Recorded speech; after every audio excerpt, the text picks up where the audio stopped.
Hello friends, this is Pastor Ardo Pawlowski and I'm here with our amazing fighter, the best lawyer in the land, Chad. And I mean, he's laughing, but that's the truth. We have a champion, we have a pit bull, we have a lion, and he's looking more and more like a lion. Beardy. Right? Yeah. So why we're here, he's going to tell you why we are here. But it's very important that you know that we are still in a fight, that this ordeal, this craziness, this unbelievable attack on our liberties in our beloved Dominion of Canada has not ended.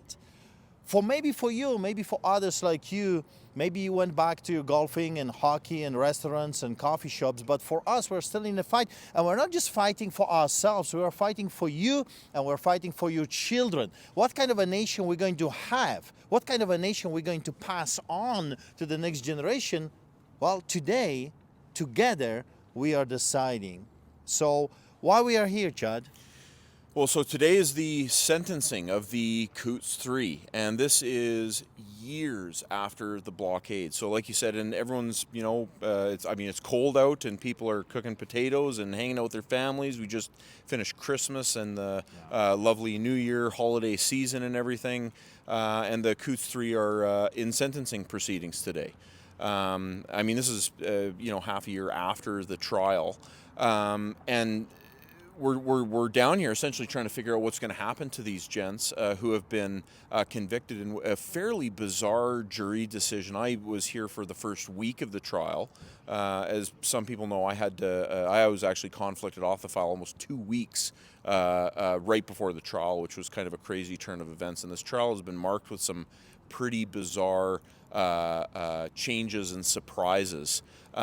Today, Alex discharged his lawyer, Michael Johnson, and that kind of threw a little bit of a monkey in the wrench, and his sentencing has now been adjourned, but we're here for the sentencing of George Jansen and Marco Van Hugenbos, and we're going to be getting supposedly the decision tomorrow at 2.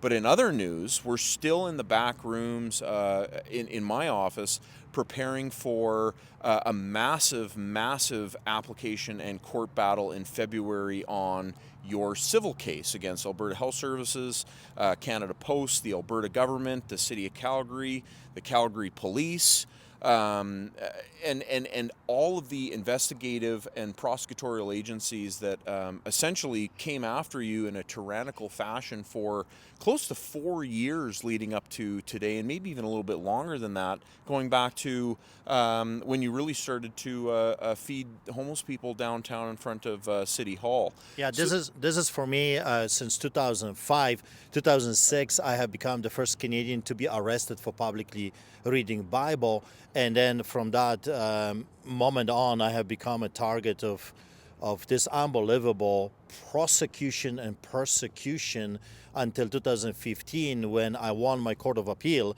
and they left me be until 2020 showed up. And we all know what happened during 2020. I became the first Canadian to get the ticket. I won't say what kind of a ticket because the censors are not sleeping. And I'm still in the court and I'm still fighting. But this time you're on the offensive rather than being on the defensive, and I think that's what gives people hope that there might be some accountability for any government actors who broke the law. So this big fight that we've got in February is going to be quite massive. They're essentially all of the government defendants have essentially gotten together and are making an application to the court to strike out elements of our robust, 50-page statement of claim.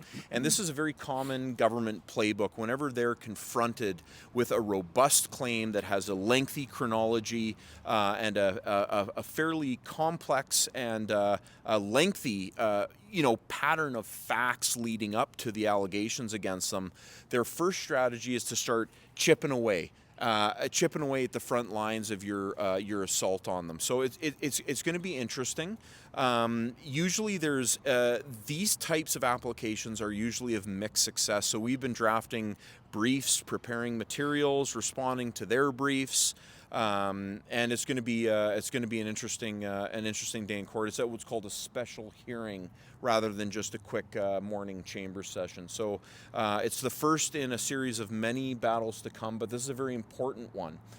They're essentially, the Alberta government is trying to strike all of the Coots ordeals out of Arthur's claim, which has could cause us significant problems if they're successful.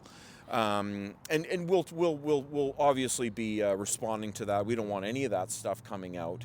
And notwithstanding, the fact that the Coots allegations might not apply to Canada Post, for example, it essentially shows that there was a pattern of what we think is malicious prosecution going back years and years and years. What happened in Coots is very much a part of that pattern and very much a part of that unfair prosecution of you, Arthur. Well, so as you know, and if you know me, you know what I say I actually do. And I have intention of uncovering this plot and letting you know what really happened. And of course, my conversations and attempted bribery by the Alberta's government on multiple occasions, my conversation with the Premier, the recorded conversation that was leaked, and all those different things, I intend to tell you the whole thing through the proceedings. You deserve to know who did this to you and why it was done to you. So we met today because they are still Canadians, our fellow Canadians that are under the gun of injustice, the boots of injustice. And I took this opportunity to brief you on what's going on. I want you to know that we filed this last year. It's already a year. Yeah. When we had our press conference at the Calgary's courthouse. And That's right. a year later, we're still in a fight, and it's not cheap. I cannot do this by myself. I mean, just a little preacher from Calgary, Alberta. I would say to you, if you know your Bible, I'm the least in my Father's house. We don't have a huge congregation. I don't have multi-million-dollar, billionaires, donors, and stuff like this. And as you know, we feed thousands of people on the streets of Calgary. So we need your help. One man cannot do it. One family cannot do it. One church cannot do it. But as a community, when we come together, we can show those villains, those wicked, evil people, those psychopaths, because I call them by their proper pronouns, as you know, the Nazis and the Gestapo. We can show them that we will not put up with this injustice. And so that's why we're here. I'm asking you for help because I need help. I cannot do this by myself. And lawyers, no offense to you, Chad, and your law firm, lawyers are absolutely crazy expensive. That's why my son Nathaniel is going to become one, because I need in-house lawyer. Okay? Yeah. I desperately need an in-house lawyer. But that later on, he is, 2 more years, or 3 more years, 2.5 more years. So until then, the fight is brutal. It's to the death. I have no intention of quitting halfway through it, as you know what I say I'll do, and I'll do until Jesus comes back. So if you can chip in, please do. Everyone can do something, and everyone can give something. You can give a little. So go to streetchurch.ca, streetchurch.ca, and there are all kinds of ways you can chip in, and please do. I mean, I'm willing to fight, as you know. I'm not afraid of those people. I'm exposing them. I wrote a book about them. Lions do not bow. I'm naming the villains. I'm telling you the crooked judges. I'm not afraid of that.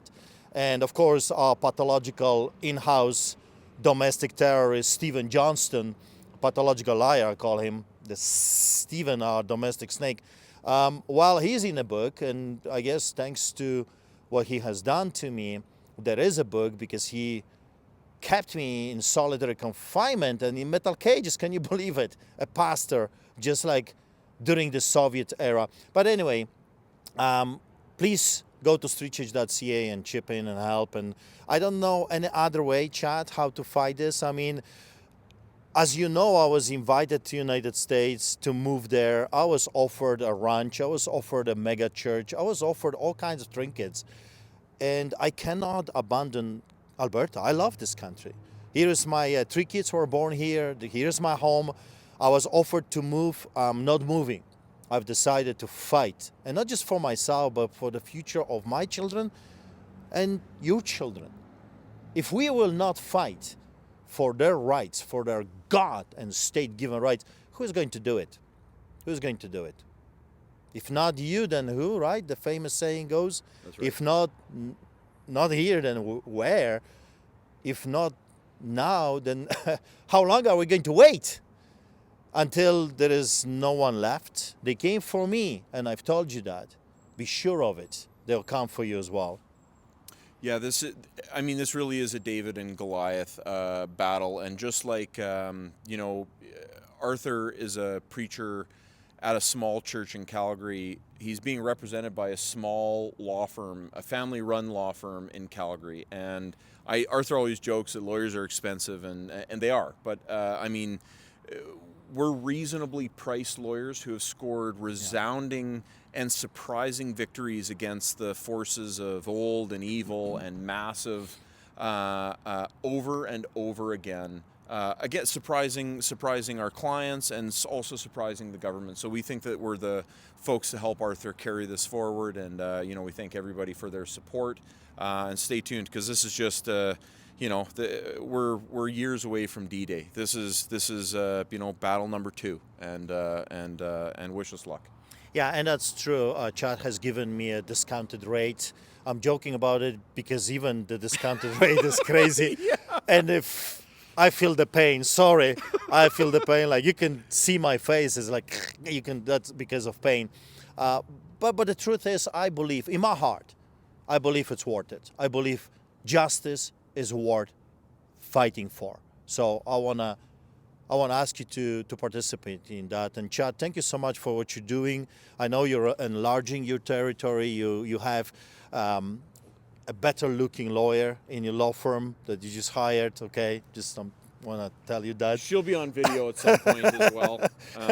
So I'm super excited. I know I'm weird because we're fighting Goliath, but I'm super excited because the bigger the Goliath, the most glorious, amazing way that this giant is going to fall to the ground. And I'm looking forward to that. And history is showing us that the underdog has won many, many times. And I believe this is going to be a victorious fight. After these preliminary skirmishes, we want to start kicking over rocks and seeing what is being hidden in the shadows. That's what I'm looking forward to uncover, to look, to dig, to find the memos, the phone calls, right. all the those letters, different, the letters. the emails. Yeah. A